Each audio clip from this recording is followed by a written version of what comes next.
Sound of Joy ஊழியங்கள் வழங்கும் தேவ சத்தம் என்ற இந்த நிகழ்ச்சிக்கு உங்களை அன்போடு கூட வாழ்த்தி வரவேற்கிறேன்.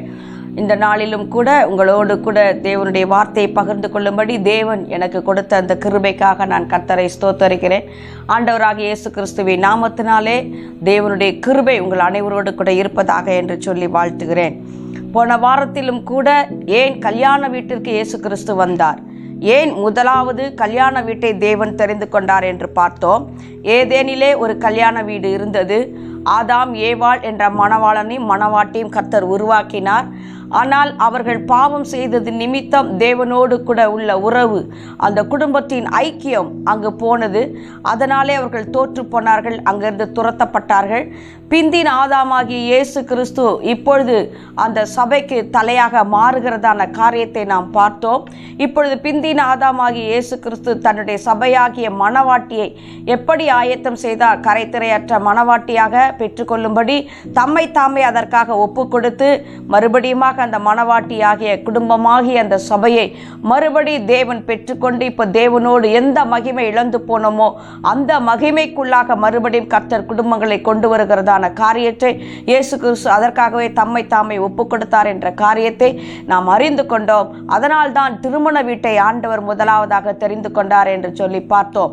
ஏதேனிலே இழந்து போன அந்த கல்யாண வீட்டிலே இழந்து போன அந்த தோல்வியை மறுபடி ஜெயமாக்க மாற்றும்படியாகவே ஆண்டவராக இயேசு கிறிஸ்து கல்யாண வீட்டை தெரிந்து கொண்டார் என்று சொல்லி நாம் பார்த்தோம். இந்த நாளிலும் கூட ஏன் தண்ணீரை தேவன் திராட்சை ரசமாக மாற்றினார்? எதற்கு முதலாவது அந்த அற்புதத்தை ஆண்டவர் செய்தார்? சொன்னதை போல குருடர்களை கர்த்தர் கண்களை பார்க்க வைத்திருக்கலாம், இல்லை என்றால் செவிடர்களை கேட்க வைத்திருக்கலாம், இல்லை என்றால் ஊமையர்களை பேச வைத்திருக்கலாம், இல்லை என்றால் முடவர்களை நடக்க வைத்திருக்கலாம், மரித்தோர்களை உயிரோடு எழுப்பியிருக்கலாம், குஷ்டரோகிகளை சொஸ்தமாக்கி இருக்கலாம். தேவன் செய்த அற்புதங்கள் எவ்வளவோ இருக்கும் பொழுது எதற்காக தேவன் தண்ணீரை திராட்சை ரசமாக மாற்றினார்? முதல் அற்புதம் எதற்கு தேவன் அப்படியாக மாற்றினார் என்று சொல்லி நாம் இந்த நாளிலும் கூட நாம் வாசிக்க போகிறோம். ஏன் என்று, எதற்காக அப்படி ஆண்டவர் செய்தார், எதற்காக என்று, திராட்சை ரசம் எதை குறிக்கிறது, எதற்காக ஆண்டவர் திராட்சை ரசமாக மாற்றினார், தண்ணீரை ஏன் திராட்சை ரசமாக மாற்றினார், திராட்சை ரசம் எதை குறிக்கிறது என்று சொல்லி நாம் பார்க்க போகிறோம். என்னாகமம் 15வது அதிகாரம் 10வது வசனம் வாசித்து பார்ப்பீர்கள் என்று சொன்னால், பானபலியாக அரைப்படி திராட்சை ரசத்தையும் கர்த்தருக்கு சுகந்த வாசனையாக தகன பலியாக படைக்க வேண்டும் என்று சொல்லி என்னாகமத்திலே ஆண்டவர் அங்கு சொல்லுகிறார். இஸ்ரவேல் ஜனங்கள் பலி செலுத்த வேண்டியதான முறைகளை ஆண்டவர் கற்றுக்கொண்டே வரும்பொழுது குற்ற நிவாரண பலி, சர்வாங்க தகன பலி, அசைவாட்டும் பலி, இப்படி பல பலிகளை ஆண்டவர் சொல்லிக்கொண்டே வரும்பொழுது அதில் பான பலியாக சொல்லும் பொழுது என்னாகமம் 15:10வது வசனத்திலே பான பலியாக அரைப்படி திராட்சை ரசத்தையும் கர்த்தருக்கு சுகந்த வாசனையாக தகன பலியாக படைக்க வேண்டும் என்று சொல்லி ஆண்டவர் சொல்லுகிறார். என்ன சொல்லுகிறார்? பான பலி, சுகந்த வாசனை, தகன பலியாக தேவன் திராட்சை ரசத்தை அங்கே முக்கியப்படுத்துகிறார். பானபலியாக திராட்சை ரசம் வார்க்கப்பட வேண்டும், சுகந்த வாசனையாக வார்க்கப்பட வேண்டும், தகன பலியாக திராட்சை ரசம் வார்க்கப்பட வேண்டும் என்று திராட்சை ரசத்துக்கு தேவன் அங்கு ஒரு முக்கியத்துவத்தை கொடுப்பதை நாம் வாசிக்க முடிகிறது. ஏனென்றால் இஸ்ரவேல் ஜனங்களிலே இன்றைக்கும் முக்கியமானது திராட்சை ரசம். திராட்சை ரசம் இல்லாமல் இஸ்ரவேல் ஜனங்களிலே எந்த விசேஷங்களும் நடக்காது. எல்லா விசேஷங்களிலும் திராட்சை ரசம் அங்கு இருக்க வேண்டும். திராட்சை ரசம் இல்லாத வீடுகளே அங்கு இருக்காது. அப்படி திராட்சை ரசத்தை அவர்கள் பதப்படுத்தி வைப்பார்கள். ராஜாக்களானாலும் அங்கு முக்கியப்படுத்துவது திராட்சை ரசம் தான். நாம் பல இடங்களிலே அதை பார்க்க முடியும். நெகேமியா கூட துக்க முகத்தோடு கூட ராஜாவுக்கு திராட்சை ரசத்தை வார்த்தான் என்று சொல்லி பார்க்க முடிகிறது. நிறைய இடங்களில் நேபுகத்நேச்சார் அதை போல் திராட்சை ரசம் அருந்துவதற்கென்று ஆலயத்தில் இருந்ததான பொற்கிண்ணங்களை எடுத்துக்கொண்டு போய்விட்டார் என்று வாசிக்க முடிகிறது. ராஜாக்களுக்கு மிகவும் முக்கியமாக இருந்தது திராட்சை ரசம். இஸ்ரவேல் ஜனங்களை மிகவும் முக்கியமாக கருதப்பட்டது திராட்சை ரசம். திராட்சை ரசம் இல்லா ஒலிவ எண்ணெயும் திராட்சை ரசம், அந்த இரண்டும் எப்பொழுதும் இஸ்ரவேல் ஜனங்களுக்கு மிக முக்கியமான ஒன்று. அந்த திராட்சை ரசம் இல்லாமல் அவர்கள் ஒன்றையுமே செய்ய மாட்டார்கள் தேவ பிள்ளைகளே. அவ்வளவு முக்கியம் வாய்ந்தது அந்த திராட்சை ரசம். அது ஏன் எதற்காக என்று சொன்னால், இதை தேவன் பான பலியாக, சுகந்த வாசனையாக, சர்வாங்க தகன பலியாக இந்த திராட்சை ரசத்தை தேவன் முக்கியப்படுத்துகிறார். எஸ்ரா 6வது அதிகாரம் 9வது வசனம் வாசித்து பாருங்கள். பரலோகத்தின் தேவனுக்கு சர்வாங்க தகன பலிகளை இட தேவையான இளங்காளைகள் ஆட்டுக்கடாக்கள், ஆட்டுக்குட்டிகள், கோதுமை, உப்பு, திராட்சை ரசம், எண்ணெய் முதலானவைகள் தினம் தினம் அவர்கள் சொற்படி தாழ்ச்சி இல்லாமல் கொடுக்கப்பட கடவது. பாருங்க, அங்கு தசம பாகமாக திராட்சை ரசத்தை கொடுக்க வேண்டும் என்று ஆண்டவர் சொல்லுகிறார். இது மாத்திரமல்ல, இங்கு சர்வாங்க தகன பலியாக இங்கு இளங்காளைகள், ஆட்டுக்கடாக்கள், ஆட்டுக்குட்டிகள், உப்பு, கோதுமை இவற்றையெல்லாம் கொடுக்கும்போது எண்ணெய் கூடவே திராட்சை ரசத்தையும் ஆண்டவர் அங்கே என்ன சொல்லுகிறார்? இது சர்வாங்க தகன பலி என்று திராட்சை ரசத்தை தேவன் மிக முக்கியப்படுத்துவதனுடைய மிகப்பெரிய ரகசியம் அதிலே இருக்கிறது தேவ பிள்ளைகளே. அதனால் தேவன் அங்கு திராட்சை ரசத்தை மிகவும் முக்கியப்படுத்துகிறார். அது மாத்திரமல்ல, ஆரோன் குடும்பத்தாருக்கு, தேவனுடைய சமூகத்திலே நின்று ஊழியம் செய்கிற ஆரோன் குடும்பத்தாருக்கு தசமபாகம் செலுத்துவதிலே இந்த திராட்சை ரசம் முக்கிய இடம் பெறுகிறது. ஆகவே திராட்சை ரசம் அவர்கள் செலுத்தப்பட வேண்டும். அப்படிப்பட்ட அந்த திராட்சை ரசத்தை ஆண்டவர் மிக முக்கியப்படுத்துகிறார். அது மாத்திரமல்ல, இது வாக்கு தத்தமாக அவர்கள் கொடுப்பார்கள். என்ன சொன்னால், உன் ஆலயத்திலே திராட்சை ரசம் குறையாமல் இருப்பதாக. அது திராட்சை ரசத்தினாலே, திராட்சை ரசம் அவர்களுக்கு மிகப்பெரிய ஆசீர்வாதம். அந்த ஆசீர்வாதம் இல்லை என்று சொன்னால் அவர்கள் மற்றதெல்லாம் அவர்களுக்கு ஒரு ஆசீர்வாதமே கிடையாது. ஆகவே உன் ஆலயங்களிலே திராட்சை ரசம் புரளக்கடுவது. திராட்சை ரசத்தினாலே அவர்கள் மிகவும் அந்த ஒரு ஆசீர்வாதத்திற்கு முக்கிய அடையாளமாக திராட்சை ரசத்தை வைத்திருந்தார்கள்.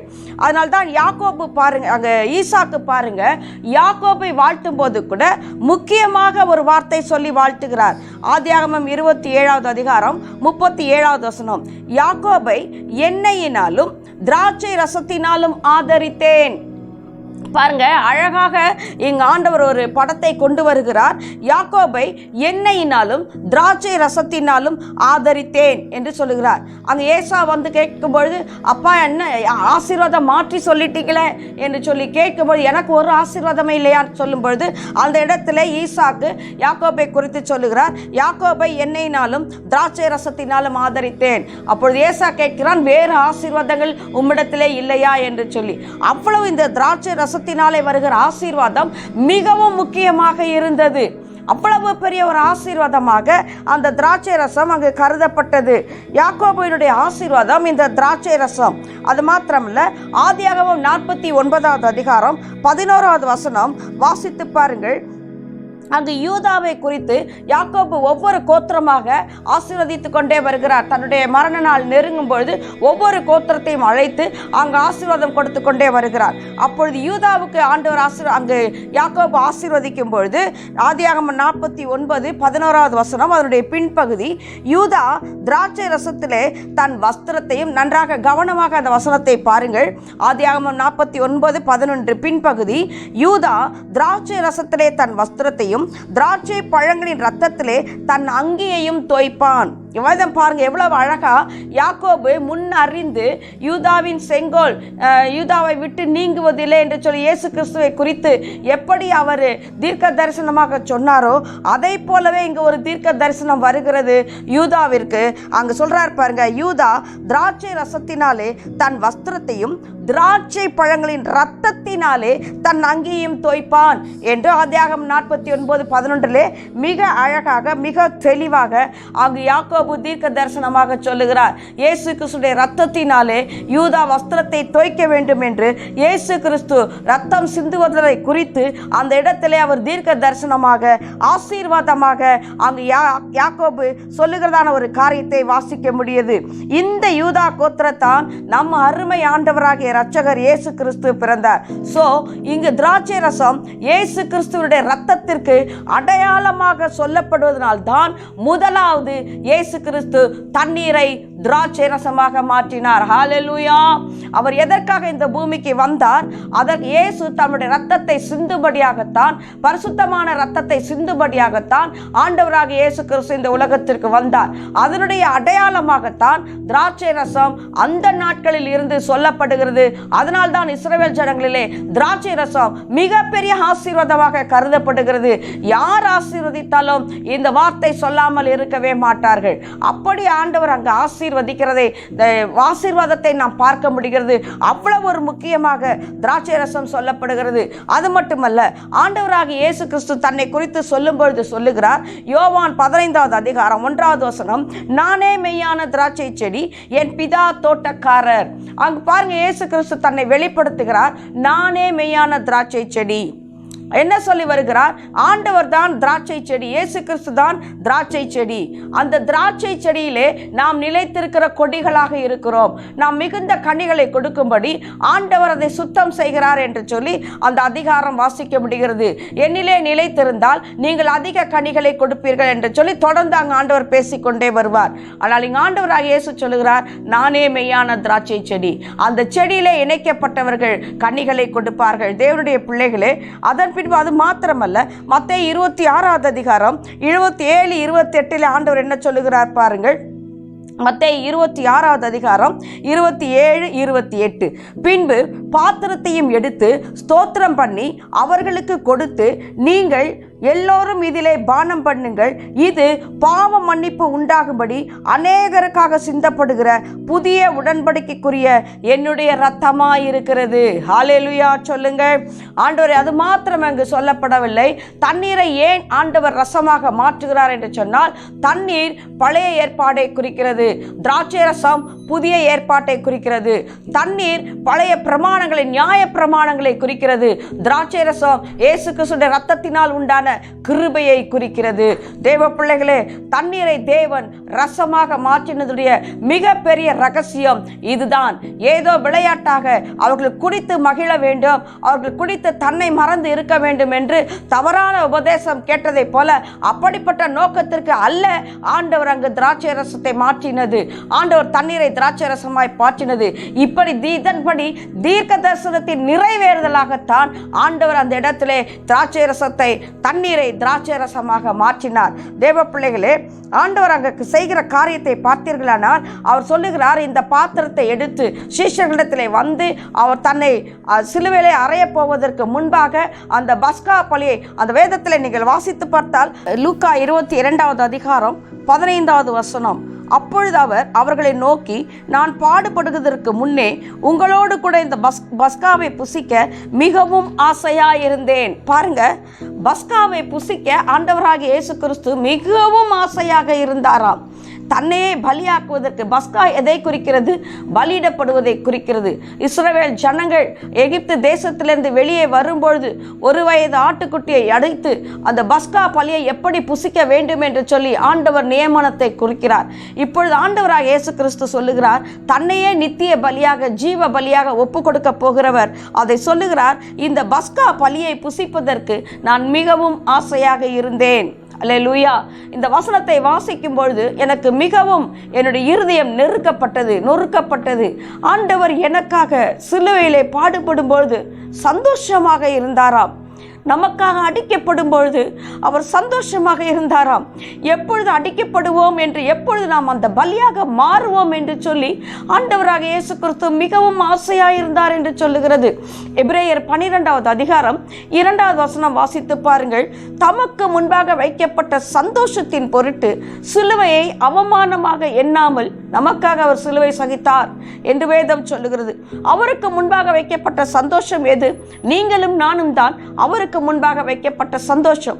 அந்த சந்தோஷத்தின் நிமித்தம் ஆண்டவர் சிலுவை அவமானமாக எண்ணவில்லையாம், நமக்காக அது சந்தோஷமாக ஏற்றுக்கொண்டார் என்று வேதம் சொல்லுகிறது. அதே போலதான் லூக்கா 22:15 ஆண்டவர் சொல்லுகிறார், இந்த பஸ்காவை நான் புசிக்க மிகவும் ஆசையாய் இருந்தேன். பாருங்க, அவர்களை அடித்தார்கள், அவரை துப்பினார்கள், கன்னத்திலே துப்பினார்கள், தலையிலே முள்முடியினால் அடித்து விட்டு உன்னை அடித்தது யார் என்று சொல்லி கேலி செய்தார்கள், கிண்டல் செய்தார்கள், அவமானப்படுத்தினார்கள், அவரை நிந்தித்தார்கள். சரீரமெல்லாம் கிழிக்கப்பட்டது, உழுவப்பட்ட நிலம் போல அவருடைய சரீரம் உழுவப்பட்டது. சரீரம் முழுவதும் கிழிந்து தொங்கினது. ரத்தம் சொட்ட சொட்ட சரீரம் முழுவதும் கிழிக்கப்பட்டு அவர் பச்சை மரத்தை சிலுவை சுமந்து கொண்டு முட்கள் நிறைந்த அந்த பாதையிலே, கற்கள் நிறைந்த பாதையிலே அவர் கடந்து போகிறார். ஆனால் வேதம் தெளிவாய் சொல்லுகிறது, தமக்கு முன்பாக வைக்கப்பட்ட சந்தோஷத்தின் பொருட்டு அவமானமாய் எண்ணாமல், சிலுவை அவமானமாய் எண்ணாமல் சந்தோஷமாக சகித்தார் என்று வேதம் சொல்லுகிறது. அவருக்கு முன்பாக வைக்கப்பட்ட சந்தோஷம் எது? நீங்களும் நானும் தான். நமக்காக ஆண்டவராக இயேசு கிறிஸ்து அந்த சந்தோஷமாக அந்த கல்வாரியை தேவன் ஏற்றுக்கொண்டார். அவர் அந்த கல்வாரி ஏற்றுக்கொள்ளவில்லை என்று சொன்னால் நமக்கு பாவ மன்னிப்பு இல்லை. ரத்தம் சிந்துதல் இல்லாமல் பாவ மன்னிப்பு இல்லை என்று சொல்லி எபிரேயர் 9:24 அழகாக ஆண்டவர் சொல்லுகிறார். ரத்தம் சிந்துதல் இல்லாமல் பாவ மன்னிப்பு இல்லை. ஆகவே ரத்தம் சிந்த வேண்டும், பரிசுத்தமான ரத்தம் சிந்த வேண்டும். பழைய ஏற்பாட்டிலே ஒரு ஆட்டுக்கடாவை ரத்தம் சிந்துறதுனாலே பாவ மன்னிப்பு அவர்கள் பெற்றுக்கொள்ள முடியவில்லை. அவர்கள் ஜெயமுள்ள ஒரு வாழ்க்கை வாழ முடியவில்லை. அதிலே தோற்று போனார்கள். நியாயப்பிரமாணத்தை கை கொள்வதிலே தோற்று போனார்கள். அதற்காக ஆண்டவராகிய இயேசு கிறிஸ்து தன்னையே பலியாக்க மிகவும் ஆசையாக இருந்தாராம். அப்படி பலியாகி ரத்தம் சிந்தி அந்த இரத்தத்தினாலே தான் நமக்கு பாவ மன்னிப்பை தேவன் கொடுத்திருக்கிறார். இதை எப்படி அவ்வளவு விளையாட்டாக பேசுகிறார்கள் என்று தெரியவில்லை. ஆனால் தேவனுடைய பரிசுத்தமான ரத்தம், நாம் பயபக்திக்குரிய அந்த பரிசுத்தமான அந்த ரத்தம், குற்றம் இல்லாத அந்த ரத்தம், விளையேற பெற்ற ரத்தம் நமக்காக சிந்தப்படும்படி தான் அந்த தண்ணீரை தேவன் திராட்சை ரசமாக மாற்றினார். திராட்சை ரசம் ஆண்டவராக இயேசு கிறிஸ்துடைய ரத்தத்தை குறிக்கிறது. அதை தான் ஆண்டவர் தெளிவாக சொல்லுகிறார். திராட்சை ரசத்தை சீஷர்களுக்கு கொடுத்து சொல்லுகிறார். மத்தேயு 26, 27, 28 இதிலே பானம் பண்ணுங்கள், இது புதிய உடன்படிக்கைக்குரிய என்னுடைய இரத்தமாய் இருக்கிறது என்று ஆண்டவர் சொல்லுகிறார். தேவ பிள்ளைகளே, எப்பொழுதும் நமக்காக அடிக்கப்பட்ட வண்ணமாய் இருக்கிற ஆட்டுக்குட்டியானவர். வெளிப்படுத்தின விசேஷம் 5:6 சொல்லுகிறது, அப்பொழுது இதோ அடிக்கப்பட்ட வண்ணமாய் இருக்கிற ஒரு ஆட்டுக்குட்டி சிங்காசனத்திற்கும் 4 ஜீவன்களுக்கும் மூப்பர்களுக்கும் மத்தியிலே நான் நிற்க கண்டேன். பாருங்க, இப்பொழுதும் ஆண்டவராக இயேசு கிறிஸ்து உங்களுக்காகவும் எனக்காகவும் பிதாவுக்கு முன்பாக 4 ஜீவன்களுக்கு முன்பாக மூப்பர்களுக்கு முன்பாக பிதாவுடைய சிங்காசனத்திற்கு முன்பாக அடிக்கப்பட்ட வண்ணமான ஆட்டுக்குட்டியாகவே இருக்கிறார். இன்றைக்கும் அவருடைய ரத்தம் புதிய ரத்தமாக, ஜீவனுள்ள ரத்தமாக, ஃப்ரெஷ் பிளட்டாக இன்றைக்கும் அந்த ரத்தம் நமக்காக சிந்தப்பட்டு கொண்டு இருக்கிறது. ஆண்டவர் கல்யாண வீட்டிலே கொடுத்ததான திராட்சை ரசம் புதிய உடன்படிக்கைக்கு உரிய இயேசு கிறிஸ்துடைய ரத்தம். அது புதிய ரத்தம். அது ஏதோ பழமையாய் வைத்து அது போதை ஏறின ஒரு திராட்சை ரசம் அல்ல. அங்கு கல்யாண விருந்திலே அப்படி கொடுத்திருக்கலாம். ஆனால் ஆண்டவராக இயேசு கொடுத்த அந்த தண்ணீரை தேவன் ரசமாக மாற்றினோ, புதிய ரசத்தை தேவன் கொடுத்தார். நல்ல ரசத்தை தேவன் கொடுத்தார். ருசியுள்ள ரசத்தை தேவன் கொடுத்தார். அது விலையேற பெற்ற ரத்தம், மாசில்லாத ரத்தம், குற்றமில்லாத ரத்தம். அந்த ரத்தத்தை ஆண்டவர் கொடுக்கும்படியாகத்தான் அந்த திராட்சை ரசமாக மாற்றி தேவன் ஒரு அற்புதத்தை செய்தார். அதுவும் எதற்காக? பழைய நியாய பிரமாணங்களை நிறைவேற்றும்படியாகத்தான் 6 கற்சாடிகள் அங்கு இருந்தது. அந்த 6 கற்சாடி எடுத்து, அந்த 6 எதை குறிக்கிறது? மனிதனை குறிக்கிறது. அந்த 6 என்ற எண் மனுஷனை குறிக்கிறது. 6ஆம் நாளிலே தேவன் மனிதனை உண்டாக்கினார். அது நல்லது என்று கண்டார். 6ஆம் நாளிலே மனிதனை உண்டாக்கி 7ஆம் நாளிலே தேவன் ஓய்ந்திருந்தார். 6 என்ற எண் வருகிறது என்று சொன்னால் அது மனிதனை குறிக்கிறது. அந்த மனிதனுக்கு என்று நியாய பிரமாணங்கள் அவன் மேல் வைக்கப்பட்டது, கற்பனைகள் அவன் மேல் வைக்கப்பட்டது. அது சுமக்க முடியாத ஒரு பாரமாய் இருந்தது. அதை அவர்களால் நிறைவேற்ற முடியவில்லை. இப்பொழுது நிறைவேற்ற முடியாததினாலே இஸ்ரவேல் ஜனங்களுக்குள்ளே ஒரு வெறுமை இருந்தது, ஒரு ஜெயம் இல்லை. அந்த பாத்திரங்கள் வெறுமையா இருந்தது. அது கை கொள்ள முடியாததாக இருந்தது. அது புறம்பாக்கப்பட்டதாக இருந்தது. ஆகவே அந்த நியாய பிரமாணங்களை எல்லாம் நிறைவேற்றுகிறவராக, தனக்குள்ளே நிறைவேற்றுகிறவராகத்தான் அங்கு ஒதுக்கப்பட்டு இருந்த அந்த கச்சாடிகளை தேவன் தெரிந்து கொண்டார். கச்சாடி என்று சொன்னாலே, கல் என்று சொன்னாலே நியாய பிரமாணத்தை குறிக்கிறது. அதனால்தான் தேவன் மனுஷன் மேல் வைக்கப்பட்டதான் 6 என்ற எண், 6 கச்சாடி ஏன் தெரிந்து கொண்டார்? அது மனிதனை குறிக்கிறது. மனிதன் மேல் சுமத்தப்பட்ட அந்த நியாய பிரமாணங்கள், சாபத்திற்குரிய நியாய பிரமாணங்கள், மரணத்துக்கு ஏதுவான நியாய பிரமாணம் என்று வேதம் சொல்லுகிறது. கலாத்தியர் 3வது அதிகாரம் 13வது வசனத்திலே சொல்லுகிறது, மரத்திலே தூக்கப்பட்ட எவனும் சபிக்கப்பட்டவன் என்று எழுதியிருக்கிறபடி கிறிஸ்து நமக்காக சிலுவையிலே சாபமாகி அந்த நியாய பிரமாணத்திற்கு நம்மை நீங்களாக்கி விட்டார் என்று வேதம் தெளிவாக சொல்லுகிறது.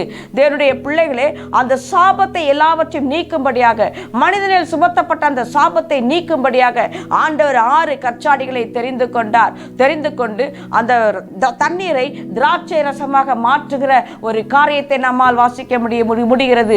புதிய திராட்சை ரசமாக, புதிய உடன்படிக்கையின் ரத்தமாக தேவன் நமக்கு அதை கொடுக்க சித்தமானார். தேவ பிள்ளைகளே, அதுவும் அவர் ஆசையா இருந்தாராம். பஸ்கா பலியாக மாறுவதற்கு தேவன் மிகவும் ஆசையாக இருந்தாராம். தண்ணீர் பழைய ஏற்பாட்டின் நியாயப்பிரமாணத்தை குறிக்கிறது. திராட்சை ரசம் புதிய ஏற்பாட்டினுடைய கிருபையை குறிக்கிறது, இயேசுவின் ரத்தத்தை குறிக்கிறது. அதனால்தான் மார்க் 2:22 ஆண்டவராக இயேசு கிறிஸ்து சொல்லுகிறார், பழைய துருத்தியிலிருந்து புதிய துருத்திலே ரசத்தை என்ன செய்ய முடியாது, பழைய ரசத்தை புதிய துருத்திலே வார்க்க முடியாது. ஏனென்று சொன்னால் பழைய பிரமாணங்கள் மரணத்துக்கு ஏதுவானவைகள், ஆனால் புதிய ஏற்பாட்டின் பிரமாணமோ ஆண்டவருக்கு ஜீவனும், அது ஜீவன் உள்ளதாக இருக்கிறது, கிறிஸ்துவின் ஜீவன் உள்ளதாக இருக்கிறது. அவரே அதை நிறைவேற்றினார், நாம் நிறைவேற்ற வேண்டியதில்லை, அவரே நிறைவேற்றினார்.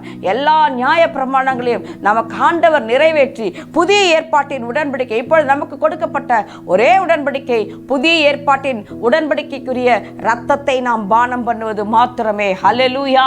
அந்த கிருபைக்கு நாம் உட்பட்டு இருக்க வேண்டும். அந்த குற்றமில்லாத இரத்தத்திற்கு நாம் சொந்தமானவர்களாக இப்பொழுது நாம் மாற்றப்பட்டு இருக்கிறோம் தேவ பிள்ளைகளே. அதனால்தான் 1 யோவான் 1:7 சொல்லுகிறது, சகல இயேசு கிறிஸ்துவின் ரத்தம் சகல பாவங்களையும் நீக்கி நம்மை சுத்திகரிக்கிறதா இருக்கிறது. அந்த திராட்சை ரசம் எதை குறிக்கிறது? இயேசு கிறிஸ்துவின் ரத்தத்தை குறிக்கிறது. புதிய ஏற்பாட்டின் உடன்படிக்கைக்கு உரியவர்களாய் நம்மை மாற்றுகிறது. அது மாத்திரமல்ல, இயேசு கிறிஸ்துவின் ரத்தம் நம்முடைய எல்லா பாவங்களையும் நீக்கி நம்மை என்ன செய்கிறது, சுத்திகரிக்கிறது என்று நாம் வாசிக்கிறோம். அதனால்தான் இயேசு கிறிஸ்து மத்தேயு 26:27-28 பின்பு பாத்திரத்தையும் எடுத்து ஸ்தோத்திரம் பண்ணி அவர்களுக்கு கொடுத்து, நீங்கள் எல்லோரும் இதிலே பானம் பண்ணுங்கள், இது பாவ மன்னிப்பு உண்டாகும்படி அநேகருக்காக சிந்தப்படுகிற புதிய உடன்படிக்கைக்குரிய என்னுடைய இரத்தமாயிருக்கிறது. அநேகருடைய பாவங்கள் மன்னிக்கப்படும்படியாகத்தான் இயேசு கிறிஸ்து தன்னுடைய இரத்தத்தையே கொடுத்து, இது புதிய உடன்படிக்கைக்குரிய இரத்தம், இதை வாங்கி பானம் பண்ணுங்கள் என்று சொன்னார். அதிலே பங்கு பெறாவிட்டால் பாவ மன்னிப்பு இல்லை தேவ பிள்ளைகளே. ஆகவே இயேசு கிறிஸ்துடைய இரத்தத்திலே நாம் பங்கு பெற வேண்டும். அப்பொழுது அந்த புதிய உடன்படிக்கைக்குள்ளே நாம் பிரவேசிக்கிறவர்களாக இருக்க முடியும். அந்த இரத்தத்திலே நாம் பானம் பண்ண வேண்டும். அப்பொழுதுதான் நம்முடைய பாவம் மன்னிக்கப்படும் என்று சொல்லி ஆண்டவராக இயேசு கிறிஸ்து தெளிவாக நமக்கு இங்கு சொல்லி இருக்கிறார். அது மாத்திரமல்ல, எபிரேயர் 9:14 பாருங்க, நித்திய ஆவியினாலே தம்மை தாமே பழுதற்ற பலியாக தேவனுக்கு ஒப்பு கொடுத்த கிறிஸ்துவனுடைய ரத்தம் ஜீவனுள்ள தேவனுக்கு ஊழியம் செய்வதற்கு உங்கள் மனசாட்சியை செத்த கிரியைகளற சுத்திகரிப்பது எவ்வளவு நிச்சயமா இருக்கிறது. பார்த்தீர்களா? இயேசு கிறிஸ்துடைய ரத்தம் நம்மை ஊழியம் செய்வதற்கு, செத்த கிரியைகளற நம்முடைய மனசாட்சியை கழுவுகிற ரத்தமாக அது இருக்கிறது. ஜீவனுள்ள தேவனுக்கு ஊழியம் செய்வதற்கு உங்கள் மனசாட்சியை செத்த கிரியைகளற சுத்திகரிப்பது எவ்வளவு நிச்சயம் என்று சொல்லி பவுல் சொல்லுகிறார். தேவனுடைய பிள்ளைகளே, இயேசு கிறிஸ்துடைய ரத்தம் அற்புதமானது, இயேசு கிறிஸ்துடைய ரத்தம் அதிசயமானது, இயேசு கிறிஸ்துடைய ரத்தம் வல்லமை உள்ளது, அது மாசற்றது, அது குற்றமற்றது, அது திராட்சை ரசத்துக்கு ஒப்பாக பழைய ஏற்பாட்டிலிருந்தே சொல்லி வரும்போதெல்லாம் தீர்க்க தரிசனமாகவே இயேசு கிறிஸ்துடைய ரத்தத்திற்கே ஒப்பிட்டதை சொல்லிக் கொண்டே இருக்கிறார்கள். அது மாத்திரமல்ல, எபிரேயர் 9:22 சொல்லுகிறது, ரத்தம் சிந்துதல் இல்லாமல் பாவ மன்னிப்பு இல்லை என்று சொல்லி நாம் வாசிக்கிறோம். எபிரேயர் 9:15 பாருங்கள், ஆகையால் முதலாம் உடன்படிக்கையின் காலத்திலே நடந்த அக்கிரமங்களை நிவர்த்தி செய்யும் பொருட்டு அவர் மரணமடைந்து அழைக்கப்பட்டவர்கள் வாக்குத்தத்தம் பண்ணப்பட்ட நித்திய சுதந்திரத்தை அடைந்து கொள்வதற்காக புதிய உடன்படிக்கையின் மத்தியஸ்தராய் இருக்கிறார். ஹல்லேலூயா! நான் சொன்னேன் பார்த்தீர்களா? பழைய ஏற்பாட்டில் இருந்த நியாய பிரமாணத்தை எல்லாவற்றையும் அவர் நிறைவேற்றினவராக, அதுதான் நீங்க ஆண்டவர் சொல்லுகிறார் பாருங்கள். ஆகையால் முதலாம் உடன்படிக்கையின் காலத்திலே நடந்த அக்கிரமங்களை நிவர்த்தி செய்யும் பொருட்டு அவர் மரணம் அடைந்து அந்த சாபத்திலிருந்து நம்மை விடுவிக்கும்படியாக, நியாயப்பிரமாண காலத்திலிருந்து, நியாயப்பிரமாணத்தின் சாபத்திலிருந்து நம்மை விடுவிக்கும்படியாக அவர் மரணம் அடைந்து அழைக்கப்பட்டவர்கள் வாக்குத்தத்தம் பண்ணப்பட்ட நித்திய சுதந்திரத்தை அடைந்து கொள்வதற்காக புதிய உடன்படிக்கையின் மத்தியஸ்தராய் ஆண்டவராக இயேசு கிறிஸ்து நம்மோடு கூட இருக்கிறார் தேவ பிள்ளைகளே. ஆகவே நீங்கள் கவலைப்படாதிருங்கள். அது மாத்திரமல்ல, எபிரேயர் 9:18 முதலாம் உடன்படிக்கை ரத்தம் இல்லாமல் பிரதிஷ்டை பண்ணப்படவில்லை. முதலாம் உடன்படிக்கை எப்படி பிரதிஷ்டை பண்ணப்பட்டது? அங்கு பழைய ஏற்பாட்டிலே ஆட்டுக்குட்டியின் ரத்தத்தை எடுத்து அதன் மேல் தெளிப்பார்கள், அந்த கட்டளைகள் மேல் தெளிப்பார்கள், அங்கு இருக்கிற ஆலயத்தில் இருக்கிற பனிமூட்டுகளின் மேல் தெளிப்பார்கள். அப்படி தெளிக்காமல் பிரதிஷ்டை பண்ணப்படவில்லை. ஆனால் ஆண்டவராகிய இயேசு கிறிஸ்துவோ தன்னை தாமே பிரதிஷ்டையாக ஒப்பு கொடுத்தார், பலியாக ஒப்பு கொடுத்தார். அதனால்தான் எபிரேயர் 12:24 சொல்லுகிறது, ஆபேலின் ரத்தம் பேசினதை பார்க்கிலும் அதிக நன்மைகளை கொடுக்கும்படியாக இயேசு கிறிஸ்துவின் ரத்தம் இன்றைக்கும் நம்மோடு கூட பேசப்பட்டு கொண்டே இருக்கிறது. தேவ பிள்ளைகளே, உங்களுக்காக எனக்காக யார் பேசுகிறார்களோ இல்லையோ, இயேசு கிறிஸ்துவினுடைய ரத்தம் இன்றைக்கும் நமக்காக தேவனுடைய பட்சத்திலே இருந்து பிதாவிற்கு முன்பாக நின்று பரிந்து பேசிக்கொண்டே இருக்கிறது. இன்றைக்கும் ஆட்டுக்குட்டியானவர் அடிக்கப்பட்ட வண்ணமாகவே இருந்து கொண்டிருக்கிறார். இன்றைக்கும் அவருடைய ரத்தம் நமக்காய் பரிந்து பேசிக்கொண்டே இருக்கிறது. சிலுவை தியானங்கள் தியானித்துக் கொண்டிருக்கிற இந்த நாட்களிலே நமக்கு பெரிய ஒரு பேரின்பமான ஒரு காரியம் இயேசு கிறிஸ்துவினுடைய ரத்தம். சொல்ல முடியாத ஒரு ஆசீர்வாதம். எப்படி பழைய ஏற்பாட்டிலே இஸ்ரவேல் ஜனங்களுக்கு திராட்சை ரசம் இன்றைக்கும் ஒரு அற்புதமான ஆச்சரியமான ஆசீர்வாதமாக இருக்கிறதிலே முதன்மையான ஆசீர்வாதமாக திராட்சை ரசம் இருக்கிறதோ, அதே போலவே ரட்சிக்கப்பட்ட தேவ பிள்ளைகளுக்கு, தேவனை ஏற்றுக்கொண்ட தேவ பிள்ளைகளுக்கு இயேசு கிறிஸ்துவினுடைய ரத்தம் மிக பெரிய ஆசீர்வாதம், உன்னதமான ஆசீர்வாதம். அந்த ஆசீர்வாதத்திற்கு எதையும் ஒப்பிட முடியாது. இயேசு கிறிஸ்துவின் ரத்தத்திலே இல்லாத ஆசீர்வாதங்களே இல்லை. நீங்கள் இயேசு கிறிஸ்துவின் ரத்தத்திற்கு வந்து சேர்ந்தீர்களே என்று சொல்லி பவுல் சொல்லுகிறார். அப்படிப்பட்ட அதிசயமான, அபூர்வமான, வல்லமை நிறைந்த, மகிமை நிறைந்த, மாசற்ற, குற்றமில்லாத இயேசுவின் ரத்தத்தினிடத்திற்கு நாம் வந்து சேர்ந்தோம். அதனால் தான் ஒவ்வொரு மாதமும் நாம் திருவிருந்தை நாம் எடுக்கும் பொழுது, இயேசு கிறிஸ்துவின் ரத்தத்தை நாம் புசிக்கும் பொழுது ஆண்டவர் சொன்னார், இதை நினைவு கூறுங்கள் என்று சொன்னார். எதை நினைவு கூற வேண்டும்? நமக்காய் சிந்தப்பட்ட இயேசு கிறிஸ்துவின் ரத்தம், புதிய உடன்படிக்கைக்குரிய இயேசு கிறிஸ்துவின் ரத்தம். அதனிடத்திலே நாம் வந்து சேர்ந்திருக்கிறோம். அந்த ரத்தத்தை நாம் நினைவு கூற வேண்டும். கிறிஸ்துவின் மனவாட்டியாக, கரை திரையற்ற மனவாட்டியாக நாம் கிறிஸ்துவுக்கு முன்பாக, நம்முடைய மனவாளனுக்கு முன்பாக நாம் எதிர்கொண்டு போக வேண்டுமே. ஆனால் ஒவ்வொரு நாளும் இயேசு கிறிஸ்துவின் ரத்தம் நம்மை கழுவ வேண்டும். இயேசு கிறிஸ்துவின் ரத்தம் இன்றைக்கு நமக்காக பரிந்து பேசிக்கொண்டே இருக்கிறது. தேவ பிள்ளைகளே, ஆகவே கலங்காதிருங்கள். இயேசுவின் ரத்தம் இன்றைக்கும் உங்களுக்கு அற்புதங்களை செய்யும்படியாக, இன்றைக்கு ஃப்ரெஷ் பிளட்டாக, ஜீவனுள்ள பிளட்டாக, அதிலே ஜீவன் இருக்கிறது. அதனால்தான் பழைய ஏற்பாட்டிலே ஒரு மிருகத்தை கொல்லும் பொழுது அந்த ரத்தத்தை கீழே ஊற்ற வேண்டும். ஏனென்று சொன்னால் அந்த ரத்தத்திலே ஜீவன் இருக்கிறது.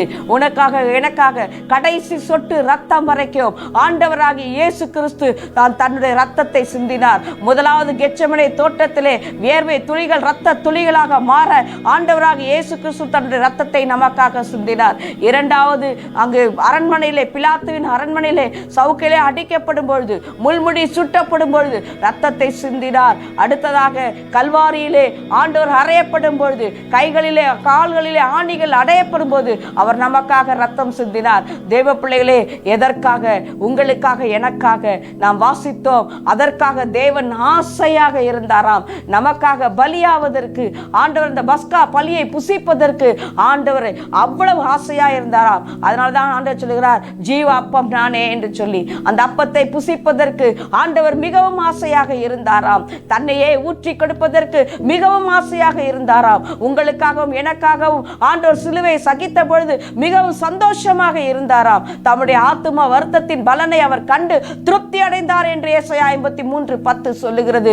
தேவ பிள்ளைகளே, அவருடைய ஆத்தும வருத்தத்தின் பலனை கண்டு அவர் திருப்தி அடைய வேண்டும். சபையை கொண்டு கர்த்தர் தம்முடைய ஆசீர்வாதத்தை ஊற்ற வேண்டும். சபை தன்னுடைய அதிகாரத்தை உணர்ந்து கொள்ள வேண்டும். தேவன் எவ்வளவு பெரிய ஆசீர்வாதத்தை சபைக்கு கொடுத்திருக்கிறார். சபைக்கு தலைவர் யார்? ஆண்டவராகிய இயேசு கிறிஸ்து. சபைக்கு தலை யார்? ஆண்டவராகிய இயேசு கிறிஸ்து. தம்முடைய சுய ரத்தத்தினாலே சம்பாதித்துக் கொண்ட சபை என்று வேதம் சொல்லுகிறது. ஆகவே குடும்பங்களாகிய சபை கர்த்தர் தம்முடைய ரத்தத்தினாலே தெரிந்து கொண்டார். தேவ பிள்ளைகளே, அதற்காக தான் ஆண்டவராகிய இயேசு கிறிஸ்து திருமண வீட்டை முதலாவது தெரிந்து கொண்டார். அதற்காக தான் தண்ணீரை திராட்சை ரசமாக தேவன் மாற்றினார். ஆகவே தேவனுடைய பிள்ளைகளே, இன்றைக்கும் அதே ரத்தம் உங்களுக்காக, இதோ பார்த்து கொண்டிருக்கிற உங்களுக்காக ஆண்டவருடைய ரத்தம் பரிந்து பேசிக் கொண்டிருக்கிறது. உங்களுடைய தேவைகள் எதுவானாலும் இப்பொழுது முழங்கால் படியிட்டு ஆண்டவரை நோக்கி பாருங்கள். கல்வாரியிலே நமக்காக அடிக்கப்பட்டு ரத்தம் சிந்தின அந்த கைகளை, ரத்தம் சிந்துகிற அந்த கால்களை, ரத்தம் சிந்துகிறதான அந்த முள்முடி சூட்டப்பட்டு ரத்தம் சிந்துகிறதான அந்த தலையை நாம் நோக்கி பார்க்கலாமா? எதற்காக? உங்களுக்காகவும் எனக்காகவும், தம்முடைய சாண்டவரை மனவாட்டியாகிய சபையை கர்த்தர் தெரிந்து கொள்ளும்படியாகவும் தம்முடைய ரத்தத்தை தேவன் ஊற்றி கொடுத்தார். வேதம் சொல்லுகிறது, அவருடைய கடைசி சொட்டு ரத்தம் வரைக்கும் ஆண்டவர் சிலுவையிலே ஊற்றி கொடுத்தார். இதோ அவனுக்கு சிப்பாய் ஒருவன் வந்து அவருடைய விழாவிலே குத்தும் பொழுது அதிலே இருந்து தண்ணீரும் இரத்தமும் புறப்பட்டது. அந்த இரத்தம் சிந்துதல் இல்லாமல் அந்த விழா எலும்பிலே குத்தப்பட்ட பொழுதுதான் யாக்கோபின் ஊற்று அங்கு திறக்கப்படுகிறது. யாக்கோபுக்கு தேவன் திராட்சை ரசத்தினால் ஆதரிப்பேன் என்று சொன்னாரே, அந்த யாக்கோபின் ஊற்று அங்குதான் திறக்கப்படுகிறது. விழா எலும்பை திறக்கப்படுகிறது. ஆதாமுடைய எலும்பை விழா எலும்பை எடுத்து எப்படி ஏவாளை உண்டாக்கினாரோ, இதோ கல்வாரி காட்சியில் அவருடைய விழா எலும்பு குத்தப்படும் பொழுது ஆண்டவர் மனவாட்டியாக நம்மை ஏற்படுத்தினார். அல்லேலூயா. அந்த விழா எலும்பிலிருந்து உருவாக்கப்பட்டதுதான் சபை. அந்த சபைக்காக ஆண்டவர் இயேசு கிறிஸ்து தம்முடைய ரத்தத்தை சிந்தினார். கடைசி சொட்டு ரத்தம் வரைக்கும் சிந்தினார். தேவ பிள்ளைகளே, இந்த நாட்களே ஆண்டவரை தியானித்துக் கொண்டிருக்கிற, அவருடைய சிலுவையை தியானித்துக் கொண்டிருக்கிற இந்த நாட்களிலே சிலுவையில் எதற்காக, யாருக்காக இயேசு ரத்தம் சிந்தினது? யாருக்காக? உங்களை பரிசுத்த சந்ததியாய் மாற்றும்படியாக, உங்களை பரிசுத்த சந்ததியாய் மாற்றும்படியாக, அவருடைய பிள்ளைகளாய் மாற்றும்படியாக, அவருடைய மனவாட்டியாக மாற்றும்படியாக இயேசு கிறிஸ்து இப்பொழுதும் உங்களுக்காக இதோ பிதாவின் முன்பாக அடிக்கப்பட்ட வண்ணமாய் இருக்கிற ஆட்டுக்குட்டியானவர் ரத்தம் சிந்தி கொண்டு இருக்கிறார். தேவ பிள்ளையே, நீ அவரை நோக்கி பார்த்து இப்பொழுது கதறி கூப்பிடு, இயேசுவே என்னை மன்னியும் என்று சொல்வாய் என்று சொன்னால், இயேசு எப்பேற்பட்ட பாவங்களை மன்னிக்க அவர் உண்மையுள்ளவராய் இருக்கிறார். உனக்காக ஆசையாக ரத்தம் சிந்தினாராம், உனக்காக ஆசையாக தன்னை பலியாக ஒப்பு கொடுத்தார் என்று வேதம் சொல்லுகிறது. தேவ பிள்ளைகளே, நமக்காக ஆசையாய் தன்னை பலியாக்கின அந்த தேவனை நோக்கி பார்க்கலாமா? லிபாரா ஷேகா துடா ரிகா துடாரா பாதாரா. உங்கள் உள்ளத்தை திறந்து இப்பொழுது ஆண்டவரிடத்திலே வேண்டிக் கொள்ளுங்கள், ஜெபியுங்கள். என்ன காரியத்திற்காய் நீங்கள் அங்கலாய்த்துக் கொண்டு இருக்கிறீர்களோ, எந்த காரியத்திற்காய் நீங்கள் வேதனைப்பட்டு கொண்டு இருக்கிறீர்களோ, எந்த காரியத்திற்காய் கண்ணீர் வடித்துக் கொண்டு இருக்கிறீர்களோ, அவருடைய ரத்தம் எல்லா ஆசீர்வாதங்களையும் கொடுக்க போதுமானதாக இருக்கிறது. ஆபேலின் ரத்தம் பேசினதை பார்க்கலாம் அதிக நன்மைகளை கொடுக்குகிற இயேசுவின் ரத்தம் என்ன நன்மை வேண்டுமானாலும் கொடுக்க அவருடைய ரத்தத்தினாலே முடியும். அந்த ரத்தத்திலே ஜீவன் இருக்கிறது. அந்த ரத்தம் இன்றைக்கும் ஜீவனோடு கூட இருக்கிறது. லிபாரா ஷேகா தூராபாலா. அறிவியல் ஆராய்ச்சியாளர்கள் இன்றைக்கும் அதிசயப்படுகிறார்கள். இன்றைக்கும் அந்த ரத்தத்திலே ஜீவன் இருக்கிறது என்று சொல்லுகிறார்கள். ஹல்லேலூயா. இயேசு கிறிஸ்துவின் ரத்தம் எத்தனை ஆயிரம் ஆண்டுகள் ஆனாலும் அது ஜீவன் உள்ளதாய் இருக்கிறது. நமக்காய் பரிந்து பேசுகிறது, நமக்காய் ஆசீர்வாதங்களை கொடுக்கிறது. கேள் தேவ பிள்ளையே, உனக்குண்டான நன்மை ஆண்டவரிடத்தில் இப்பொழுது வாயை திறந்து கேள். உனக்கு கொடுக்க அவர் காத்திருக்கிறார். Thank you Lord, thank you Lord. ஆண்டவரே, இருதயம் நொறுக்கப்பட்டவர்களாக உம்மை நோக்கி பார்க்கிற உம்முடைய பிள்ளைகளை ஆண்டவரே கர்த்தர் நினைத்து பார்ப்பீராக. எங்களுக்காய் சோதிக்கப்பட்டு ஆண்டவரே எங்களுடைய சோதனைகளை அறிந்த பிரதான ஆசாரியரே, சோதிக்கப்படுகிற எங்களுக்கு உதவி செய்ய வல்லமை உள்ள பிரதான ஆசாரியரே, இப்பொழுது கர்த்தாவே உம்முடைய பிள்ளைகள் எதற்காய் வேண்டிக் கொள்ளுகிறார்களோ அந்த வேண்டுதல்களை என் தேவன் நிறைவேற்றுவீராக. இயேசு கிறிஸ்துவின் ரத்தம் அதிக நன்மைகளை கொடுக்கிற இயேசுவின் ரத்தம் இப்பொழுது அவர்களுக்கு அந்த ஆசீர்வாதங்களை கொடுப்பதாக, பாவ மன்னிப்பை கொடுப்பதாக. எப்பேற்பட்ட பாவமாய் இருந்தாலும் இயேசுவின் ரத்தம் சகல பாவங்களையும் நீக்கி கழுவுகிறது. ராஜா, உம்மை துதிக்கிறோம். இப்பொழுது இயேசுவின் ரத்தம் கழுவட்டும். ஆண்டவர் பெரிய காரியங்களை செய்வீராக. உம்முடைய பிள்ளைகளுடைய வாழ்க்கையிலே இந்த நாளிலிருந்து ஒரு பெரிய மாற்றத்தை தேவன் கொண்டு வருவீராக. சாத்தானுடைய தந்திரங்களை கர்த்தர் அழித்து போட்டபடியால் ஸ்தோத்திரம். ராஜா, சாத்தானுடைய வஞ்சனைகளை கர்த்தர் அழித்து போட்டபடியால் ஸ்தோத்திரம். ஆண்டவரே, இனி குடும்பங்களை பிரிக்க முடியாது. இயேசுவின் ரத்தம் இந்த குடும்பங்கள் மேல் இருக்கிறபடினாலே இந்த குடும்பத்தை பிரிக்க எந்த சத்துருனாலும் முடியாது. சபைகளிலே பிரிவினை உண்டாக்க எந்த சத்துருனாலும் முடியாது. இயேசு கிறிஸ்து அதற்காய் ரத்தம் சந்தி இருக்கிறீரப்பா. உமக்கு நன்றி ஆண்டவரே, உமக்கு நன்றி. அந்த ஜீவனுள்ள ரத்தத்தின் நாங்கள் வந்து சேரும்படி கர்த்தர் எங்களுக்கு கிருபை பாராட்டினீரே. இது புதிய உடன்படிக்கைக்குரிய ரத்தமாய் இருக்கிறதே, சாபத்தை நீக்குகிற ரத்தமாய் இருக்கிறதே, பாவத்தை நீக்குகிற ரத்தமாய் இருக்கிறதே.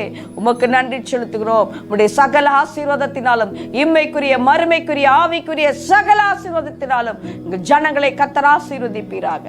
ஆண்டவரே, நீர் பெருகப்படுவீராக. சபைகள் மேல் கர்த்தருடைய பாதுகாப்பின் கரம், ஆண்டவரே, ஆணிகள் கடாவப்பட்ட அன்பின் கரம் நீட்டப்பட்டு இருப்பதாக. காத்துக்கொள்ளுங்க, பலப்படுத்துங்க. இயேசு கிறிஸ்துவின் நாமத்திலே ஜெபிக்கிறோம் ஜெபங்களும் நல்ல பிதாவே, ஆமேன், ஆமேன். தேவ பிள்ளைகளே, தொடர்ந்து எங்களோடு கூட இணைந்து கொள்ளுங்கள். நீங்கள் பெற்றுக்கொண்ட ஆசீர்வாதங்களை எங்களிடத்திலே சொல்ல மறவாதிருங்கள். நாங்களும் உங்களோடு கூட சேர்ந்து தேவனை மகிமைப்படுத்த எங்களுக்கு உதவி செய்யுங்க. அநேகர் எங்களோடு கூட தொடர்பு கொள்கிறீங்க, சத்தியத்தை குறித்து பேசுகிறீங்க. எங்களுக்கு 75 ஆண்டுகள் ஊழியத்திலே முதிர்ந்த ஒரு தகப்பனார் கால் செய்து சொன்னாங்க, இப்படிப்பட்ட சத்தியத்தை நான் கேட்கவில்லை என்று சொல்லி. அப்படியெல்லாம் தேவன் நடத்துகிறார். கர்த்தருக்கே மகிமை உண்டாகட்டும். தொடர்ந்து எங்களுக்காய் ஜெபித்துக் கொள்ளுங்கள். ஊழியத்தோடு கூட இணைந்து கொள்ளுங்கள். கர்த்தர் தாமே உங்களை ஆசீர்வதிப்பாராக. ஆமேன்.